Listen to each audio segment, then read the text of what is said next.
Good morning বন্ধুরা। এখন বাজে 4টে, 4:30 বাজে। আমরা বাড়ি যাওয়ার জন্য রেডি হয়ে গেছি। অনেক ভোরে উঠেছি, উঠে স্নান টান করে রেডি হয়ে গেছি। আমার হাজবেন্ড বলছিল ভোরবেলা উঠেই পাগলের প্রলাপ শুরু হয়ে গেছে। আমাদের সঙ্গে সঙ্গে আমাদের লাগেজও রেডি। চলো সবাই মিলে একসাথে বাড়ি যাই। চারিদিকে কুয়াশা, এখন দাঁড়িয়ে আছে কখন গাড়ি আসবে। এখনো গাড়ি এসে পৌঁছালো না আমাদের। বন্ধুরা, আমরা দাদার স্টেশনে পৌঁছে গেছি। আর চারিদিকটা দেখুন কি সুন্দর আলো ঝকঝক করছে। জানি না এরপরে আর কখন ভিডিও করতে পারবো, আর তা নাহলে বাড়িতে গিয়ে একবারে কথা হবে। আর চারিদিকে দেখুন যে যার মতো ব্যস্ত, সবাই ট্রেন ধরার উদ্দেশ্যে ছোটাছুটি করছে। আপনাদের একটা জিনিস দেখাই, এই দেখুন ট্রেনটা দেখছেন, ডবল ডেকারের ট্রেন। যেমন বাস হয় দোতলা, এটার দোতলা ট্রেন। এটা অনেকটা বড় ব্রিজ না বলো? কোলাঘাট ব্রিজ। ও, এই ব্রিজটা পার করলেই আমার শহর কলকাতা। এদিকে আমার ছেলে আবার রাজস্থান থেকে চলে এসেছে। ওর ট্রেন অনেক আগেই চলে এসেছে। ওকে নিয়ে একসঙ্গে বাড়িতে ফিরবো। ফিরে প্রথমে স্নান করে নিয়েছি, স্নান করে ফ্রেশ হয়ে ঠাকুর ঘরে চলে এসেছি।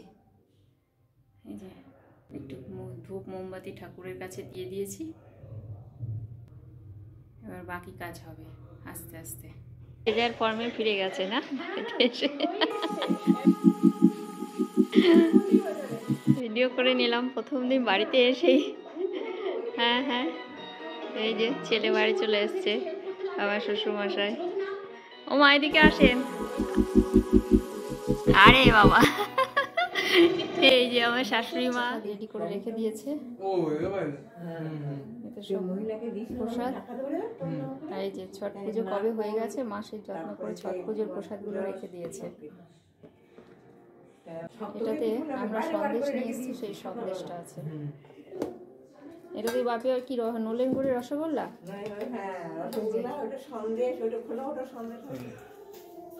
সব নাতি আসবে, ছেলে বউ আসবে বলে সব জোগাড় করে রেখে দিয়েছে। আমার পাগুটা দাড়ি হয়ে গেছে এক গাদা। যাই হোক, দাড়িগুলো কালকে ঠিক করে আসিস। প্রসাদ খেয়েছো তুমি? যত শাড়ি কিনে দিয়েছি সব এখন থেকে পরবে। পরি তো, শাড়ি পরি তো আমি, সব শাড়ি পরি। হ্যাঁ, কোথায় গেল তোর বাবা? কোথায় গেল?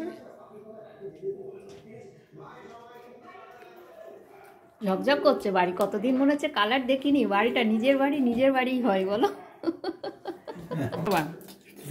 বাবা এখন চায়ে চিনি খাচ্ছে না।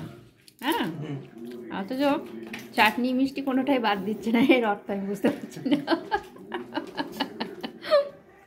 বড়িগুলো খেতে কিন্তু ভালো হয়েছে, তাই না বলো? নরম হয়েছে না? নরমটা মা বললো, আমি মূলটাকে সিদ্ধ করতে গিয়ে নরম। আমার নরমই ভালো লাগে। ঠিক আছে, নরম হয়ে যাবে। এটা একটু যেভাবে রান্না করলে নরম হয়ে যাবে, কিন্তু একেবারে গলে গিয়েছে সব। লিমিটেড খাওয়া। অনেক মাস পরে সবাই একসঙ্গে বসে টিভি দেখছে। আমার ছেলে তো তার প্রিয় জায়গা সোফা। সে সারাদিনই পরিশ্রম করার পরেও ও ক্লান্ত হয়ে এখানটায় শুয়ে থাকে। ও ছোটোবেলাকার ওটা ওর অভ্যাস। কতদিন পরে ওর নিজের জায়গায় আজকে শুলো। দিন পরে আমার বাড়ি ঝাড়বাতিটাও জ্বলে উঠলো। মা আবার আমাকেও মিষ্টি দিয়েছে। আজকের দিনটা মিষ্টি দিয়েই শেষ করলাম। আপনারা ভালো থাকবেন। আর ভিডিওটা ভালো লাগলে লাইক, শেয়ার, সাবস্ক্রাইব করার অনুরোধ রইল।